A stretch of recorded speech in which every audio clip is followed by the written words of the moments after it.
11वां अध्याय। भगवान शिव की गंगावतरण तीर्थ में तपस्या। ब्रह्मा जी बोले, नारद, गिरिराज हिमालय की पुत्री पार्वती, जो साक्षात जगदम्बा का अवतार थी, जब 8 वर्ष की हो गई तब भगवान शिव को उनके जन्म का समाचार मिला। तब उस अद्भुत बालिका को हृदय में रखकर वे बहुत प्रसन्न हुए। तब उन्होंने अपने मन को एकाग्र कर तपस्या करने के विषय में सोचा। तत्पश्चात नंदी एवं कुछ और गणों को अपने साथ लेकर महादेव जी हिमालय के सर्वोच्च शिखर पर गंगोत्री नामक तीर्थ पर चले गए। इसी स्थान पर पतित पावनी गंगा ब्रह्मलोक से गिर रही हैं। भगवान शिव ने उसी स्थान को तपस्या करने के लिए चुना। शिवजी अपने मन को एकाग्रचित कर आत्मभूत, ज्ञानमयी, नित्य ज्योतिर्मय चिदानंद स्वरूप परम ब्रह्म परमात्मा का चिंतन करने लगे। अपने स्वामी को ध्यान में मग्न पाकर नंदी एवं अन्य शिवगण भी समाधि लगाकर बैठ गए। कुछ गण शिवजी की सेवा करते तथा कुछ उस स्थान की सुरक्षा हेतु कार्य करते। जब गिरिराज हिमालय को शिवजी के आगमन का ये शुभ समाचार प्राप्त हुआ तब वे प्रेमपूर्वक मन में आदर का भाव लिए अपने सेवकों सहित उस स्थान पर आए जहाँ वे तपस्या कर रहे थे। हिमालय ने दोनों हाथ जोड़कर रुद्रदेव को प्रणाम किया। तत्पश्चात उनकी भक्तिभाव से पूजा आराधना करने लगे। हाथ जोड़कर हिमालय बोले, भगवान, आप यहाँ पधारे, यह मेरा सौभाग्य है। प्रभु, आप भक्तवत्सल हैं। आज आपके साक्षात दर्शन पाकर मेरा जन्म सफल हो गया है। आप मुझे अपना सेवक समझें और मुझे अपनी सेवा करने की आज्ञा प्रदान करें। हे प्रभु, आपकी सेवा करके मेरा मन अत्यधिक आनंद का अनुभव करेगा। गिरिराज हिमालय के वचन सुनकर महादेव जी ने अपनी आंखें खोली और वहां हिमालय और उनके सेवकों को खड़े देखा। उन्हें देखकर महादेव जी मुस्कुराते हुए बोले, हे गिरिराज, मैं तुम्हारे शिखर पर एकांत में तपस्या करने के लिए आया हूँ। हिमालय, तुम तपस्या के धाम हो। देवताओं, मुनियों और राक्षसों को भी तुम आश्रय प्रदान करते हो। गंगा, जो कि सबके पापों को धो देती है, तुम्हारे ऊपर से होकर ही निकलती है, इसलिए तुम सदा के लिए पवित्र हो गए हो। मैं इस परम पावन स्थल, जो कि गंगा का उद्गम स्थल है, पर तपस्या करने के लिए आया हूँ। मैं ये चाहता हूँ कि मेरी तपस्या बिना किसी विघ्न बाधा के पूरी हो जाए, इसलिए तुम ऐसी व्यवस्था करो कि कोई भी मेरे निकट न आ सके। अब तुम अपने घर जाओ और इसका उचित प्रबंध करो। ऐसा कहकर भगवान शिव चुप हो गए। तब हिमालय बोले, हे परमेश्वर, आप मेरे निवास के क्षेत्र में पधारे, यह मेरे लिए बड़े सौभाग्य की बात है। मैं आपका स्वागत करता हूँ।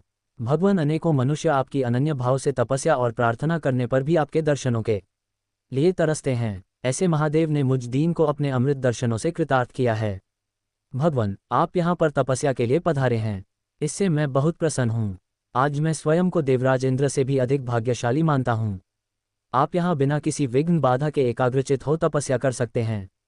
यहाँ आपको किसी भी तरह की कोई परेशानी नहीं होगी, ऐसा मैं आपको विश्वास दिलाता हूँ। ऐसा कहकर गिरिराज हिमालय अपने घर लौट गए। घर पहुंचकर उन्होंने अपनी पत्नी मैना को शिवजी से हुई सारी बातों का वृतांत कह सुनाया। तब उन्होंने अपने सेवकों को बुलाया और समझाते हुए कहने लगे कि आज से कोई भी गंगावतरण अर्थात गंगोत्री नामक स्थान पर नहीं जाएगा। वहां जाने वाले को मैं दंड दूंगा। इस प्रकार हिमालय ने अपने गणों को शिवजी की तपस्या के स्थान पर न जाने का आदेश दे दिया। 12वां अध्याय। पार्वती को सेवा में रखने के लिए हिमालय का शिव को मनाना। ब्रह्मा जी बोले, हे मुनि नारद। तत्पश्चात हिमालय अपनी पुत्री पार्वती को साथ लेकर शिवजी के पास गए। वहां जाकर उन्होंने योग साधना में डूबे त्रिलोकीनाथ भगवान शिव को दोनों हाथ जोड़कर नमस्कार किया तथा इस प्रकार प्रार्थना करने लगे, भगवान, मेरी पुत्री पार्वती आपकी सेवा करने की बहुत उत्सुक है, इसलिए आपकी आराधना करने के लिए मैं इसे अपने साथ यहाँ लाया हूँ। हे प्रभु, यह अपनी 2 सखियों के साथ आपकी सेवा में रहेगी। आप मुझ पर कृपा करके इसे अपनी सेवा का अवसर प्रदान करिए। तब भगवान शिव ने उस परम सुंदरी हिमालय कन्या पार्वती को देखकर अपनी आंखें बंद कर लीं और पुनः परमब्रह्म के स्वरूप का ध्यान करने में निमग्न हो गए। उस समय सर्वेश्वर एवं सर्वव्यापी शिवजी तपस्या करने लगे। ये देखकर हिमालय इस सोच में डूब गए कि भगवान शंकर उनकी तपस्या स्वीकार करेंगे या नहीं। तब एक बार पुनः हिमालय ने दोनों हाथ जोड़कर शिवजी के चरणों में प्रणाम किया और बोले, हे देवाधिदेव महादेव, हे भोलेनाथ, शिवशंकर, मैं दोनों हाथ जोड़े आपकी शरण में आया हूँ। कृपया आंखें खोलकर मेरी ओर देखिए। भगवान, आप सभी विपत्तियों को दूर करते हैं। हे भक्तवत्सल, मैं रोज अपनी पुत्री के साथ आपके दर्शनों के लिए यहाँ आऊँगा। कृपया मुझे आज्ञा प्रदान कीजिए। हिमालय के वचनों को सुनकर त्रिलोकीनाथ भगवान शिव ने अपने नेत्र खोल दिए और बोले, हे गिरिराज हिमालय, आप अपनी कन्या को घर पर ही छोड़कर मेरे दर्शनों को आ सकते हैं, नहीं तो आपको मेरा भी दर्शन नहीं होगा। महेश्वर की ऐसी बात सुनकर हिमालय ने अपना मस्तक झुका दिया और शिवजी से बोले, हे प्रभु, हे महादेव जी, कृपया ये बताइए कि मैं अपनी पुत्री के साथ आपके दर्शनों के लिए क्यों नहीं आ सकता। क्या मेरी पुत्री आपकी सेवा के योग्य नहीं है? फिर इसे न लेकर आने का कारण मुझे समझ में नहीं आता। हिमालय की बात सुनकर शिवजी हंसने लगे और बोले, हे गिरिराज, आपकी पुत्री सुंदर, चंद्रमुखी और अनेक शुभ लक्षणों से संपन्न है। इसलिए आपको इसे मेरे पास नहीं लाना चाहिए, क्योंकि विद्वानों ने नारी को मायारूपिणी कहा है। युवतियां ही तपस्वियों की तपस्या में विघ्न डालती हैं। मैं योगी हूँ, सदैव तपस्या में लीन रहता हूँ और माया मोह से दूर रहता हूँ, इसलिए मुझे स्त्री से दूर ही रहना चाहिए। हे हिमालय, आप धर्म के ज्ञानी और वेदों की रीतियां जानते हैं। स्त्री की निकटता से मन में विषय वासना उत्पन्न हो जाती है और वैराग्य नष्ट हो जाता है, जिससे तपस्वी और योगी का ध्यान नष्ट हो जाता है। इसलिए तपस्वी को स्त्रियों का साथ नहीं करना चाहिए। इस प्रकार कहकर भगवान शिव चुप हो गए। हिमालय शिवजी के ऐसे वचनों को सुनकर चकित और व्याकुल हो गए। उन्हें चुप देखकर पार्वती देवी असमंजस में पड़ गईं। 13वां अध्याय, पार्वती शिव का दार्शनिक संवाद। योजक चिन्ह। भगवान शंकर के वचन सुनकर पार्वती जी बोली, योगीराज, आपने जो कुछ भी मेरे पिताश्री गिरिराज हिमालय से कहा उसका उत्तर मैं देती हूँ। अंतर्यामी, आपने महान तप करने का निश्चय किया है। ऐसा करने का निश्चय आपने शक्ति के कारण ही लिया है। सभी कर्मों को करने की यह शक्ति ही प्रकृति है। प्रकृति ही सबकी सृष्टि, पालन और संहार करती है। प्रभु, आप थोड़ा विचार करें, प्रकृति क्या है और आप कौन हैं? यदि प्रकृति न हो तो शरीर तथा स्वरूप किस प्रकार हो? आप सदा प्राणियों के लिए वंदनीय और चिंतनीय हैं। ये सब प्रकृति के ही कारण है। पार्वती जी के वचनों को सुनकर उत्तम लीला करने वाले भगवान शिव हंसते हुए बोले, मैं अपने कठोर तप द्वारा प्रकृति का नाश कर चुका हूँ। अब मैं तत्व रूप में स्थित हूँ। साधु पुरुषों को प्रकृति का संग्रह नहीं करना चाहिए। भगवान शिव के इस प्रकार के वचनों को सुनकर पार्वती हंसती हुई बोली, है करुणा निधान, कल्याणकारी योगीराज, आपने जो कहा क्या वह प्रकृति नहीं है? तो फिर आप उससे अलग कैसे हो सकते हैं? बोलना या कुछ भी करना अर्थात हमारे द्वारा किया गया हर क्रियाकलाप ही प्रकृति है। हम सदा ही प्रकृति के ही वश में हैं। यदि आप प्रकृति से अलग हैं तो न आपको बोलना चाहिए और न ही कुछ और करना चाहिए, क्योंकि ये कार्य तो प्रकृति के हैं अर्थात प्राकृत हैं। भगवान, आप हंसते, सुनते, खाते, देखते और करते हैं, वह सब भी तो प्रकृति का ही कार्य है। इसलिए व्यर्थ के वाद विवाद से कोई लाभ नहीं है। यदि आप वाकई प्रकृति से अलग हैं तो इस समय यहाँ तपस्या क्यों कर रहे हैं? सच तो यह है कि आप प्रकृति के वश में हैं और इस समय अपने स्वरूप को खोजने के लिए ही तपस्या में लीन रहना चाहते हैं। योगीराज, आप किस प्रकार की बात कर रहे हैं? थोड़ा विचार कर कहें। यदि आपने प्रकृति का नाश कर डाला है तो आप किस प्रकार विद्यमान रहेंगे, क्योंकि संसार तो सदा से ही प्रकृति से बंधा हुआ है। क्या आप प्रकृति का ये तत्व नहीं जान रहे हैं कि मैं ही प्रकृति हूँ? आप पुरुष हैं, ये पूर्णतया सच है। मेरे ही कारण आप सगुण और साकार माने जाते हैं। भगवान, आप जितेंद्रिय होने पर भी प्रकृति के अनुसार ही कर्म करते हैं। हे महादेव, यदि आप यही मानते हैं कि आप प्रकृति से अलग हैं तो आपको मेरी किसी भी सेवा से और किसी भी प्रकार से डरना नहीं चाहिए। पार्वती के मुख से निकले सांख्य शास्त्र में डूबे हुए वचन सुनकर भगवान शिव निरुत्तर हो गए। तब उन्होंने पार्वती जी को अपने दर्शन और सेवा करने की आज्ञा प्रसन्नतापूर्वक प्रदान कर दी। तत्पश्चात भगवान शिव पर्वतराज हिमालय से बोले, हे गिरिराज हिमालय, मैं तुम्हारे इस शिखर पर तपस्या करना चाहता हूँ, कृपया मुझे इसकी आज्ञा प्रदान करें। देवाधिदेव भगवान शिव के इस प्रकार के वचनों को सुनकर गिरिराज हिमालय दोनों हाथ जोड़कर बोले, हे महादेव, ये पूरा संसार आपका ही है। सभी देवता, असुर और मनुष्य सदैव आपका ही पूजन और चिंतन करते हैं। मैं आपके सामने एक तुच्छ मनुष्य हूँ, भला मैं आपको किस प्रकार आज्ञा दे सकता हूँ? प्रभु, यह आपकी इच्छा है, आप जब तक यहाँ निवास करना चाहें कर सकते हैं। गिरिराज के इन वचनों को सुनकर भगवान शिव मुस्कुराने लगे और आदरपूर्वक हिमालय से बोले, अब आप जाइए। अब हमारी तप करने की इच्छा है। तुम्हारी कन्या नित्य आकर मेरे दर्शन कर सकती है और मेरी सेवा करने की भी मैं उसे आज्ञा देता हूँ। लोक कल्याणकारी भगवान शिव के इन उत्तम वचनों को सुनकर हिमालय और पार्वती जी बहुत प्रसन्न हुए। उन्होंने त्रिलोकीनाथ भगवान शिव को नमस्कार किया और अपने घर लौट गए। उसी दिन से पार्वती जी प्रतिदिन भगवान शिव के दर्शनों के लिए वहां आतीं। उस समय उनके साथ उनकी 2 सखियां भी वहां जातीं और भक्तिपूर्वक शिव जी की सेवा करतीं। वे महादेव के चरणों को धोकर उस चरणामृत को पीती थीं। तत्पश्चात उनके चरणों को पहुँचतीं। फिर उनका षोडशोपचार अर्थात 16 उपचारों से विधिवत पूजन करने के पश्चात अपने घर वापस लौट आतीं। इस प्रकार प्रतिदिन शिवजी का पूजन करते हुए बहुत समय व्यतीत हो गया। कभी कभी पार्वती जी अपनी सखियों के साथ वहां भक्तिपूर्वक उनके भजनों को भी गाती थीं। एक दिन सदाशिव ने पार्वती जी को इस प्रकार अपनी सेवा में तत्पर देखकर विचार किया कि जब इनके हृदय में उपजे अभिमान के बीज के अंकुर का नाश हो जाएगा तभी मैं इनका पानी ग्रहण करूंगा। ऐसा सोचकर लीलाधारी भगवान शिव पुनः ध्यान में मग्न हो गए। तब उनका मन चिंता मुक्त हो गया। तब देवी पार्वती भगवान शिव के रूप का चिंतन करती हुई भक्तिभाव से उनकी सेवा करती रहतीं। भगवान शंकर भी शुद्ध भाव से पार्वती को प्रतिदिन दर्शन देते थे। इसी बीच इंद्र और अन्य देवता व मुनि ब्रह्मा जी के पास पहुंचे। ब्रह्मा जी की आज्ञा से कामदेव हिमालय पर्वत पर गए। सभी देवताओं के कार्य की सिद्धि हेतु काम की प्रेरणा से वे पार्वती शिव का संयोग कराना चाहते थे। इसका कारण ये था कि महापराक्रमी तारकासुर ने ऋषि मुनियों और देवताओं की नाक में दम कर रखा था। उसका वध करने के लिए उन्हें भगवान शिव जैसे महापराक्रमी और बलवान पुत्र की आवश्यकता थी। कामदेव ने हिमालय के शिखर पर पहुंचकर अनेक यत्न किए, परंतु भगवान शिव काम की माया से मोहित न हो सके। उन्होंने क्रोध से कामदेव को भस्म कर दिया। अब शक्ति में ही सामर्थ्य थी कि शिव को मोहित कर वे देवताओं की इच्छा को साकार करती। इसीलिए काम के अनंत होने के बाद जनकल्याण के लिए तथा अपने व्रत को पूरा करने के लिए पार्वती ने मन ही मन शिव जी को पति रूप में पाने का दृढ़ निश्चय कर लिया। कठोर तपस्या करके देवी पार्वती ने शिवजी के हृदय को जीत लिया। तब वे दोनों अत्यंत प्रेम से प्रसन्नतापूर्वक रहने लगे और उन्होंने देवताओं के महान कार्य को सिद्ध किया। 14वां अध्याय, वज्रांग का जन्म एवं पुत्र प्राप्ति का वर मांगना। नारद जी कहने लगे, ब्रह्मा जी, तारकासुर कौन था जिसने देवताओं को भी पीड़ित किया, उन्हें स्वर्ग से निष्कासित कर दिया और स्वर्ग पर अपना एकाधिकार स्थापित कर लिया? कृपया मुझे इसके विषय में बताइए। ब्रह्मा जी बोले, हे मुनि नारद, मरीचि के पुत्र कश्यप मुनि थे। उनकी 13 स्त्रियां थीं, जिसमें सबसे बड़ी दिति थीं। उससे हिरण्यकशिपु तथा हिरण्याक्ष नामक 2 पुत्र हुए। हिरण्यकशिपु तथा हिरण्याक्ष को श्रीहरि विष्णु ने वाराह तथा नरसिंह का रूप धारण करके मार दिया था। तब अपने पुत्रों के मर जाने से दुखी होकर दिति ने कश्यप से प्रार्थना की तथा उनकी बहुत सेवा की। उनकी कृपा से दिति पुनः गर्भवती हुई। जब इंद्र को इस बात का पता चला तो उन्होंने दिति के गर्भ में ही उनके बच्चे के छोटे छोटे टुकड़े कर दिए, परंतु दिति के व्रत एवं अन्य भक्तिभाव से बालक को मारने में वे सफल न हुए। समय पूरा होने पर उसके गर्भ से 49 बालक उत्पन्न हुए। ये सभी भगवान शिव के गण हुए तथा शीघ्र ही स्वर्ग में चले गए। तत्पश्चात दिति पुनः अपने पति कश्यप मुनि के पास गई और उनसे पुनः मां बनने के विषय में कहने लगी। तब कश्यप मुनि ने कहा, हे प्रिय दिति, अपना तन मन शुद्ध कर भक्ति भाव से तपस्या करो। 10,000 वर्ष बीतने के पश्चात तुम्हें तुम्हारी इच्छा के अनुरूप पुत्र की प्राप्ति होगी। ये सुनकर दिति ने श्रद्धापूर्वक 10,000 वर्षों तक कठोर तपस्या की। तपस्या के उपरांत पुनः वे अपने घर लौट आईं। तब कश्यप मुनि की कृपा से दिति गर्भवती हुई। इस बार उन्होंने एक अत्यंत पराक्रमी और बलवान पुत्र को जन्म दिया। इस पुत्र का नाम वज्रांग था।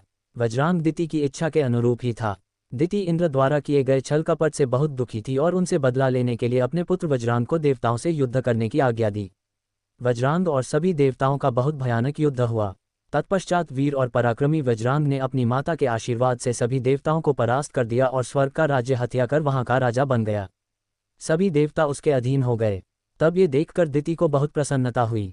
एक दिन कश्यप मुनि के साथ मैं स्वयं वज्रांग के पास गया। मैंने वज्रांग से अनुरोध किया कि वह देवताओं को इंद्र की गलती की सजा न दे तथा इंद्र सहित सभी देवताओं को क्षमा कर दे। मेरे इस प्रकार कहने पर वज्रांग बोला, हे ब्राह्मण, मुझे राज्य का कोई लोभ नहीं है। मैंने इंद्र की दुष्टता के कारण ही ऐसा किया है।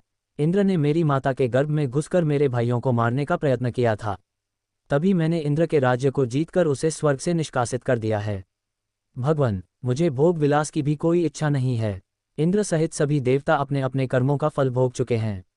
अब मैं स्वर्ग का राज्य इंद्र को वापस सौंप सकता हूँ। मैंने अपनी माता की आज्ञा मानकर यह सब किया है। प्रभु, आप मुझे सार तत्व का उपदेश दें जिससे मुझे सुख की प्राप्ति हो।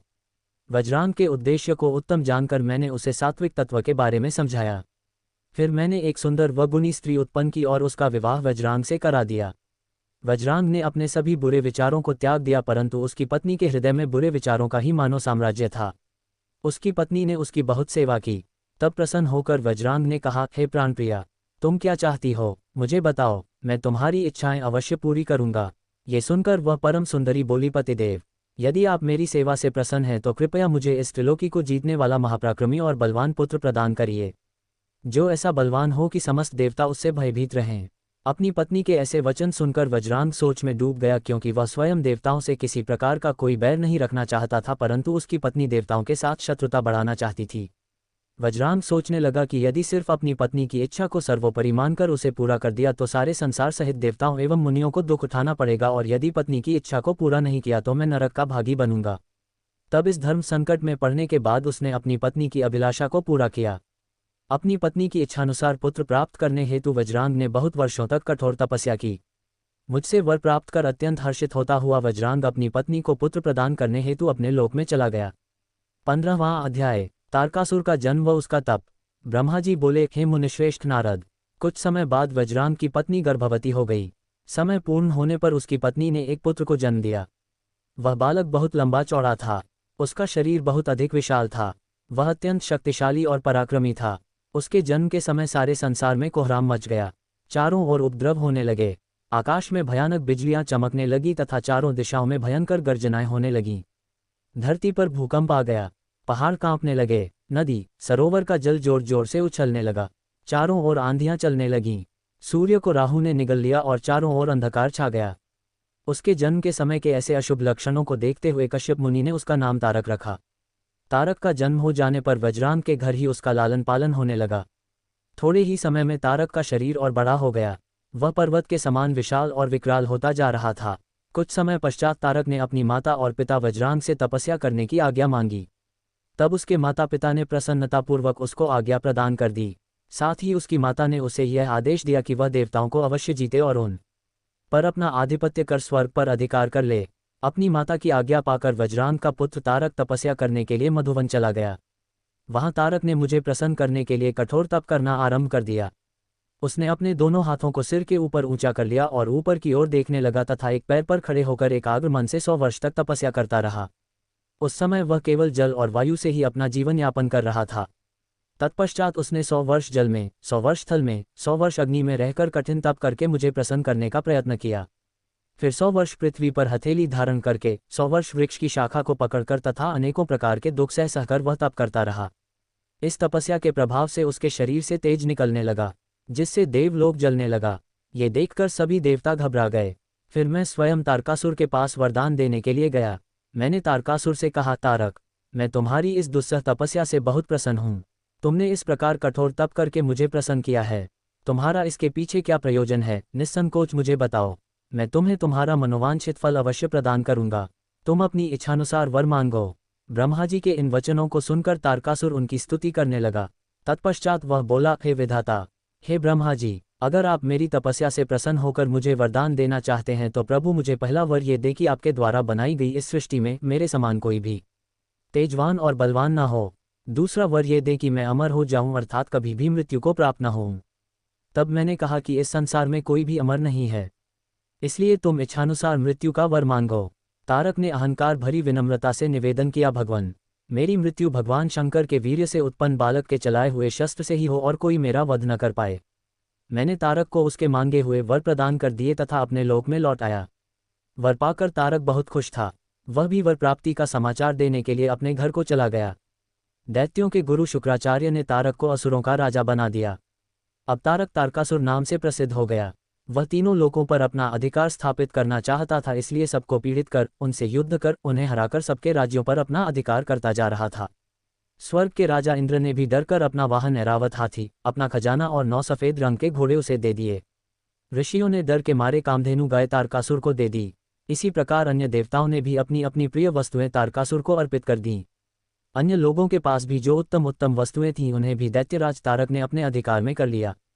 इतना ही नहीं, समुद्रों ने भी भयभीत होकर अपने अंदर छिपे सभी अमूल्य रत्न निकालकर तारकासुर को सौंप दिए। तारकासुर के भय से पूरा जगत कांपने लगा था। उसका आतंक दिनों दिन बढ़ता ही जा रहा था। पृथ्वी, सूर्य, चंद्रमा, वायु, अग्नि सभी तारकासुर के डर के कारण अपने सभी कार्य सुचारू रूप से कर रहे थे। दैत्यराज तारकासुर ने देवताओं और पितरों के भागों पर भी अपना अधिकार जमा लिया था। उसने इंद्र को युद्ध में हराकर स्वर्ग का सिंहासन भी हासिल कर लिया था। उसने स्वर्ग के सभी देवताओं को वहां से निष्कासित कर दिया, जो अपनी प्राण रक्षा के लिए इधर उधर भटक रहे थे। 16वां अध्याय, तारक का स्वर्ग त्याग। ब्रह्मा जी बोले, नारद जी, सभी देवता तारकासुर के डर के कारण मारे मारे इधर उधर भटक रहे थे। इंद्र ने सभी देवताओं को मेरे पास आने की सलाह दी। सभी मेरे पास आए। सभी देवताओं ने मुझे हाथ जोड़कर प्रणाम किया और मेरी अनेकों प्रकार से स्तुति करने लगे। अपना दुख दर्द बताते हुए देवता कहने लगे, हे विधाता, हे ब्रह्मा जी, आपने ही तारकासुर को अभय का वरदान दिया है। तभी से तारक त्रिलोकों को जीतकर अभिमानी होता जा रहा है। उसने लोगों को डरा धमकाकर उन्हें अपने अधीन कर लिया है। तारक ने स्वर्ग पर भी अपना अधिकार स्थापित कर लिया है और हम सभी को स्वर्ग से निकाल दिया है। उसने इंद्र के सिंहासन पर भी अपना अधिकार कर लिया है। अब उसके आदेश से उसके असुर हमारे प्राणों के प्यासे बनकर हमें ही ढूंढ रहे हैं। तभी हम अपने प्राणों की रक्षा के लिए आपकी शरण में आए हैं। हे प्रभु, हमारे दुखों को दूर कीजिए। देवताओं के कष्टों को सुनकर मुझे बहुत दुख हुआ। मैंने उन्हें सांत्वना देते हुए कहा, मैं इस संबंध में कुछ भी नहीं कर सकता, क्योंकि तारकासुर के घोर तप से प्रसन्न होकर ही मैंने उसे अतुल्य बलशाली होने का वर प्रदान किया था, परंतु उसने मदान्ध होकर सभी देवताओं और मनुष्यों को प्रताड़ित किया है और उनकी संपत्तियों पर जबरदस्ती अपना अधिकार कर लिया है। इसलिए अब आप सभी इस बात से निश्चिंत रहिए कि एक दिन तारकासुर का विनाश अवश्य ही होगा। उसकी मृत्यु जरूर होगी, पर इस समय हम विवश हैं। इस समय तारक को मैं, विष्णु जी और शिव जी, इन तीनों में से कोई भी नहीं मार सकता, क्योंकि उसने मुझसे वर पाया है कि उसका वध शिव जी के वीर्य से उत्पन्न उनके पुत्र के द्वारा ही हो सकता है। इसलिए तुम सबको शिव जी के विवाह के पश्चात उनके पिता बनने तक प्रतीक्षा करनी ही पड़ेगी। प्रतीक्षा के अलावा अन्य कोई भी उपाय संभव नहीं है। ये सुनकर इंद्र सहित सभी देवता असमंजस में पड़ गए तथा पूछने लगे कि प्रभु महादेव जी की प्रिय पत्नी सती ने तो अपना शरीर योगाग्नि में नष्ट कर दिया है, अब वे कैसे और किससे विवाह करेंगे और यह कैसे संभव हो सकेगा। तब मैंने उन्हें बताया कि प्रजापति दक्ष की पुत्री और त्रिलोकीनाथ शिवजी की प्राणवल्लभा सती हिमालय पत्नी मैना के गर्भ से जन्म लेकर बड़ी हो गई हैं। उनका नाम पार्वती है। पार्वती ही भगवान शिव की पत्नी बनने का गौरव प्राप्त करेंगी। अतः अब तुम भगवान शिव के पास जाकर उन्हें विवाह के लिए राजी करने की कोशिश करो। शिव पार्वती का पुत्र ही तुम्हें तारकासुर के भय से मुक्त करा सकता है। अतः तुम भगवान शिव से प्रार्थना करो कि वे पार्वती के साथ विवाह करने के लिए राजी हो जाएं। इस बात को अच्छे से जान लो कि शिवपुत्र ही तुम्हारा उद्धार कर सकता है। अब मैं तारकासुर को समझाता हूं कि वह व्यर्थ में देवताओं को तंग करना बंद कर दे और उन्हें उनका भाग वापस दे दे और स्वयं भी शांति से जीवन यापन करे। ये कहकर मैंने इंद्र व अन्य देवताओं को वहां से विदा किया। तत्पश्चात मैं स्वयं तारकासुर को समझाने के लिए उसके पास गया। तारकासुर ने मुझे प्रणाम किया और मेरी स्तुति एवं वंदना करने लगा। मैंने तारकासुर से कहा, हे पुत्र तारक, मैंने तुम्हारी भक्तिभाव से की गई तपस्या से प्रसन्न होकर तुम्हें मनोवांछित वर प्रदान किए थे। वे वरदान मैंने खुशी से तुम्हारी बेहतरी के लिए दिए थे, परंतु तुम उन वरदानों का गलत उपयोग कर रहे हो। वर प्राप्त करने के उपरांत तुम अपनी सीमाओं को भूल गए हो। अनावश्यक अभिमान के नशे में चूर होकर तुम्हें यह भी याद नहीं रहा कि देवता सर्वथा पूजनीय और वंदनीय होते हैं। तुमने उन्हें भी कष्ट पहुंचाया है, साथ ही उन्हें स्वर्ग से निकालकर बेघर कर दिया है। तुम्हारे सशस्त्र सैनिक अभी भी देवताओं को मारने के लिए ढूंढ रहे हैं। तारकासुर, स्वर्ग पर सिर्फ देवताओं का ही अधिकार है, वहां से उन्हें निकालने की तुम्हारी कैसे हिम्मत हुई। स्वर्ग का राज्य छोड़कर वापस पृथ्वी पर लौट जाओ और वहीं पर शासन करो, यह मेरी आज्ञा है। तारकासुर को यह आदेश देकर मैं वहां से लौट आया। तत्पश्चात तारकासुर ने मेरी बात का सम्मान करते हुए स्वर्ग का राज्य छोड़ दिया। वह पृथ्वी पर आकर शोणित नामक नगर पर शासन करने लगा। मेरी आज्ञा पाकर देवताओं सहित देवेंद्र स्वर्गलोक को चले गए और पूर्व की भांति पुनः स्वर्ग का शासन करने लगे। 17वां अध्याय। कामदेव का शिव को मोहने के लिए प्रस्थान। ब्रह्मा जी बोले, नारद, स्वर्ग में सब देवता मिलकर सलाह करने लगे कि किस प्रकार से भगवान रुद्र काम से सम्मोहित हो सकते हैं। शिव जी किस प्रकार पार्वती जी का पाणिग्रहण करेंगे। ये सब सोचकर देवराज इंद्र ने कामदेव को याद किया। कामदेव तुरंत ही वहां पहुंच गए। तब इंद्र ने कामदेव से कहा, हे मित्र, मुझ पर बहुत बड़ा दुख आ गया है। उस दुख का निवारण सिर्फ तुम ही कर सकते हो। हे काम, जिस प्रकार वीर की परीक्षा रणभूमि में, स्त्रियों के कुल की परीक्षा पति के असमर्थ हो जाने पर होती है, उसी प्रकार सच्चे मित्र की परीक्षा विपत्ति काल में ही होती है। इस समय मैं भी बहुत बड़ी मुसीबत में फंसा हुआ हूं और इस विपत्ति से आप ही मुझे बचा सकते हैं। ये कार्य देवहित के लिए है, इसमें कोई संशय नहीं है। देवराज इंद्र की बातें सुनकर कामदेव मुस्कुराए और बोले, हे देवराज, इस संसार में कौन मित्र है और कौन शत्रु, ये तो वाकई देखने की वस्तु है। इसे कहकर कोई लाभ नहीं है। देवराज, मैं आपका मित्र हूं और आपकी सहायता करने की पूरी कोशिश अवश्य ही करूंगा। इंद्रदेव, जिसने आपके पद और राज्य को छीनकर आपको परेशान किया है, मैं उसे दंड देने के लिए आपकी हर संभव मदद अवश्य करूंगा। अतः जो कार्य मेरे योग्य है, मुझे अवश्य बताइए। कामदेव के इस कथन को सुनकर इंद्रदेव बड़े प्रसन्न हुए और उनसे बोले, हे तात, मैं जो कार्य करना चाहता हूं उसे सिर्फ आप ही पूरा कर सकते हैं। आपके अतिरिक्त कोई भी उस कार्य को करने के विषय में सोच भी नहीं सकता। तारक नाम का एक प्रसिद्ध दैत्य है। तारक ने ब्रह्मा जी की घोर तपस्या करके वरदान प्राप्त किया है। तारक अजेय हो गया है। अब वह पुनर्तः निश्चिंत होकर पूरे संसार को कष्ट दे रहा है। वह धर्म का नाश करने को आतुर है। उसने सभी देवी देवताओं और ऋषि मुनियों को दुखी कर रखा है। हम देवताओं ने उससे युद्ध किया, परंतु उस पर अस्त्र शस्त्रों का कोई प्रभाव नहीं पड़ा। यही नहीं, स्वयं श्रीहरि का सुदर्शन चक्र भी तारक का कुछ नहीं बिगाड़ सका। मित्र, भगवान शिव के वीर्य से उत्पन्न हुआ बालक ही तारकासुर का वध कर सकता है। अतः तुम्हें भगवान शिव के हृदय में आसक्ति पैदा करनी है। भगवान शंकर इस समय हिमालय पर्वत पर तपस्या कर रहे हैं और देवी पार्वती अपनी सखियों के साथ मिलकर महादेव जी की सेवा कर रही हैं। ऐसा करने के पीछे देवी पार्वती का उद्देश्य प्रभु शिव को पति रूप में प्राप्त करना है, परंतु भगवान शिव तो परम योगी हैं। उनका मन सदैव ही उनके वश में है। हे कामदेव, आप कुछ ऐसा उपाय करें कि भगवान शंकर के हृदय में पार्वती का निवास हो जाए और वे उन्हें अपनी प्राणवल्लभा बना उनका पाणिग्रहण कर लें। आप कुछ ऐसा कार्य करें जिससे देवताओं के सभी कष्ट दूर हो जाएं और हम सभी को तारकासुर नामक दैत्य से हमेशा के लिए छुटकारा मिल जाए। यदि कामदेव आप ऐसा करने में सफल हो जाएंगे तो हम सभी आपके सदैव आभारी रहेंगे। ब्रह्मा जी बोले, नारद। देवराज इंद्र के कथन को सुनकर कामदेव का मुख प्रसन्नता से खिल गया। तब कामदेव देवराज से कहने लगे कि मैं इस कार्य को अवश्य करूंगा। इंद्रदेव को कार्य करने का आश्वासन देकर कामदेव अपनी पत्नी रति और वसंत को अपने साथ लेकर हिमालय पर्वत पर चल दिए, जहां शिवजी तपस्या कर रहे थे। 18वां अध्याय, कामदेव का भस्म होना। ब्रह्मा जी बोले, हे मुनि नारद। कामदेव अपनी पत्नी रति और वसंत ऋतु को अपने साथ लेकर हिमालय पर्वत पर पहुंचे, जहां त्रिलोकीनाथ भगवान शिव शंकर तपस्या में मग्न बैठे थे। कामदेव ने शिवजी पर अपने बाण चलाए। इन बाणों के प्रभाव से शिवजी के हृदय में देवी पार्वती के प्रति आकर्षण होने लगा तथा उनका ध्यान तपस्या से हटने लगा। ऐसी स्थिति देख महायोगी शिव अत्यंत आश्चर्यचकित हुए और मन में सोचने लगे कि मैं क्यों अपना ध्यान एकाग्रचित नहीं कर पा रहा हूँ। मेरी तपस्या में ये कैसा विघ्न आ रहा है। अपने मन में ये सोचकर भगवान शिव इधर उधर चारों ओर देखने लगे। जब महादेव जी की दृष्टि दिशाओं पर पड़ी तो वे भी डर के मारे कांपने लगीं। तभी भगवान शिव की दृष्टि सामने छिपे हुए कामदेव पर पड़ी। उस समय काम पुनः बाण छोड़ने वाले थे। उन्हें देखते ही शिवजी को बहुत क्रोध आ गया। इतने में काम ने अपना बाण छोड़ दिया, परंतु क्रोधित हुए शिवजी पर उसका कोई प्रभाव नहीं हो सका। वह बाण शिवजी के पास आते ही शांत हो गया। तब अपने बाण को बेकार हुआ देख कामदेव डर से कांपने लगे और इंद्र आदि देवताओं को याद करने लगे। सभी देवतागण वहां आ पहुंचे और महादेव जी को प्रणाम करके उनकी भक्तिभाव से स्तुति करने लगे। जब देवतागण उनकी स्तुति कर ही रहे थे तभी भगवान शिव के मस्तक के बीचों बीच स्थित तीसरा नेत्र खुला और उसमें से आग निकलने लगी। वह आग आकाश में ऊपर उड़ी और अगले ही पल पृथ्वी पर गिर पड़ी। फिर चारों ओर गोले में घूमने लगी। इससे पूर्व कि इंद्रदेव या अन्य देवता भगवान शिव से क्षमायाचना कर पाते, उस आग ने वहां खड़े कामदेव को जलाकर भस्म कर दिया। कामदेव के मर जाने से देवताओं को बड़ी निराशा व दुख हुआ। वे ये देखकर बड़े व्याकुल हो गए कि काम उनकी वजह से ही शिवजी के क्रोध का भागी बना। कामदेव के अग्नि में जलने का दृश्य देखकर वहां उपस्थित देवी पार्वती और उनकी सखियां भी अत्यंत भयभीत हो गईं। उनका शरीर जड़ हो गया, जैसे शरीर का खून सफेद हो गया हो।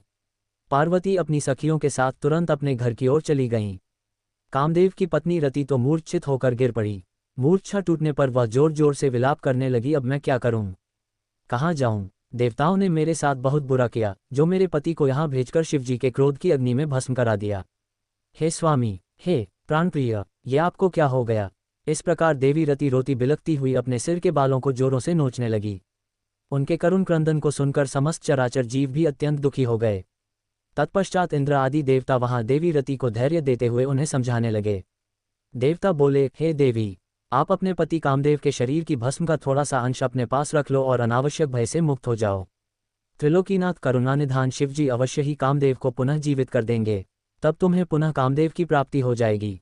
वैसे भी संसार में सब कुछ पूर्व निश्चित कर्मों के अनुसार ही होता है, अतः आप दुख को त्याग दें, भगवान शिव अवश्य ही कृपा करेंगे। इस प्रकार देवी रति को अनेक आश्वासन देकर सभी देवता शिवजी के पास गए और उन्हें प्रणाम करते हुए कहने लगे, हे भक्तवत्सल, हे त्रिलोकीनाथ, भगवान आप कामदेव के ऊपर किए अपने क्रोध पर पुनः विचार अवश्य करिए। कामदेव ये कार्य अपने लिए नहीं कर रहे थे, इसमें उनका निजी स्वार्थ कतई नहीं था। हे भगवान, हम सभी तारकासुर के सताए हुए थे। उसने हमारा राज्य छीनकर हमें स्वर्ग से निष्कासित कर दिया था, इसलिए तारकासुर का विनाश करने के लिए ही कामदेव ने ये कार्य किया था। आप कृपा करके अपने क्रोध को शांत करें और रोती बिलखती कामदेव की पत्नी रति को समझाने की कृपा करें, उसे सांत्वना दें, अन्यथा हम यही समझेंगे कि आप हम सभी देवताओं और मनुष्यों का संहार करना चाहते हैं। हे प्रभु, कृपा कर रति का शोक दूर करें। तब सदाशिव बोले, हे देवगणों, हे ऋषियों, मेरे क्रोध के कारण मैंने कामदेव को अपने तीसरे नेत्र से भस्म कर दिया है। जो कुछ हो गया है उसको अब बदला नहीं जा सकता, परंतु कामदेव का पुनर्जन्म अवश्य होगा। जब विष्णु भगवान श्री कृष्ण का अवतार लेंगे और रुक्मणी को अपनी पत्नी के रूप में स्वीकारेंगे, तब देवी रुक्मणी के गर्भ से श्री कृष्ण के पुत्र के रूप में कामदेव जन्म लेंगे। उस समय कामदेव प्रद्युम्न नाम से जाने जाएंगे। प्रद्युम्न के जन्म के तुरंत बाद ही शंबर नाम का असुर उसका अपहरण कर लेगा और उसे समुद्र में फेंक देगा। रति, तब तक तुम्हें शंबर के नगर में ही निवास करना होगा। वहीं पर तुम्हें अपने पति कामदेव की प्रद्युम्न के रूप में प्राप्ति होगी। वहीं पर प्रद्युम्न के द्वारा शंबरासुर का वध होगा। भगवान शिव की बात सुनकर देवताओं ने प्रसन्नतापूर्वक उन्हें प्रणाम किया और बोले, हे देवाधिदेव महादेव, करुणानिधान, आप कामदेव को जीवन दान दें और कामदेव के पुनर्जन्म तक देवी रति के प्राणों की रक्षा करें। देवताओं की यह बात सुनकर करुणानिधान भगवान शिव ने कहा कि मैं कामदेव को अवश्य ही जीवित कर दूंगा। वह मेरा गण होकर आनंदपूर्वक जीवन व्यतीत करेगा। अब तुम सब निश्चिंत होकर अपने अपने धाम को जाओ। ऐसा कहकर महादेव जी भी वहां से अंतर्धान हो गए। उनके कहे वचनों से देवताओं की सभी शंकाएं दूर हो गईं। तत्पश्चात देवताओं ने कामदेव की पत्नी रति को अनेकों आश्वासन दिए और फिर अपने धाम को चले गए। देवी रति भी शिव आज्ञा के अनुसार शंबर नगर को चली गई और वहां पहुंचकर अपने प्रियतम के प्रकट होने की प्रतीक्षा करने लगी। 19वां अध्याय शिव क्रोधाग्नि की शांति। ब्रह्मा जी बोले, हे नारद जी, जब भगवान शंकर ने अपना तीसरा नेत्र खोलकर उसकी अग्नि से कामदेव को भस्म कर दिया तो इस त्रिलोक के सभी चराचर जीव डर के मारे कांपने लगे और भयमुक्ति और महादेव जी के क्रोध को शांत कराने के लिए मेरे पास बड़ी आशा के साथ आए। उन्होंने मुझे अपने कष्टों और दुखों से अवगत कराया। तब सब कुछ जानकर मैं भगवान शंकर के पास पहुंचा। वहां पहुंचकर मैंने देखा कि भगवान शंकर का क्रोध 7वें आसमान पर था। वे भयंकर क्रोध की अग्नि में जल रहे थे। मैंने उस धधकती अग्नि को शिवजी की कृपा से अपने हाथ में पकड़ लिया और समुद्र के पास जा पहुंचा। मुझे अपने पास आया देखकर समुद्र ने पुरुष रूप धारण किया और मेरे पास आ गए और बोले, हे विधाता, हे ब्रह्मा जी, मैं आपकी क्या सेवा करूं? ये सुनकर ब्रह्मा जी कहने लगे, हे सागर, भगवान शिव शंकर ने अपने तीसरे नेत्र की अग्नि से कामदेव को भस्म कर दिया है। इस क्रोधाग्नि से पूरा संसार जलकर राख हो सकता है। इसी कारण मैं इस क्रोधाग्नि को रोककर आपके पास ले आया हूं। हे सिंधुराज, मेरी आपसे यह विनम्र प्रार्थना है कि सृष्टि के प्रलयकाल तक आप इसे अपने अंदर धारण कर लें। जब मैं आपसे इसे मुक्त करने के लिए कहूं तभी आप इस शिव क्रोधाग्नि का त्याग करना। आपको ही इसे भोजन और जल प्रतिदिन देना होगा तथा इसे अपने पास धरोहर के रूप में सुरक्षित रखना होगा। इस प्रकार मेरे कहे अनुसार समुद्र ने क्रोधाग्नि को अपने अंदर धारण कर लिया। उसके समुद्र में प्रविष्ट होते समय पवन के साथ बड़े बड़े आग के गोलों के रूप में क्रोधाग्नि के पास धरोहर के रूप में सुरक्षित हो गई।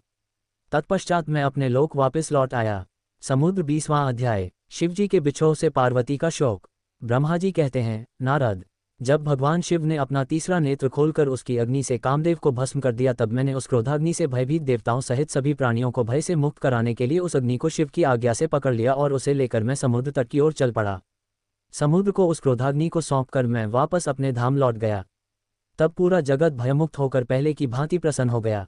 नारद जी ने ब्रह्मा जी से पूछा, हे दयानिधे, आप मुझे ये बताइए कि कामदेव के भस्म हो जाने पर पार्वती देवी ने क्या किया? वे अपनी सखियों के साथ कहाँ गईं?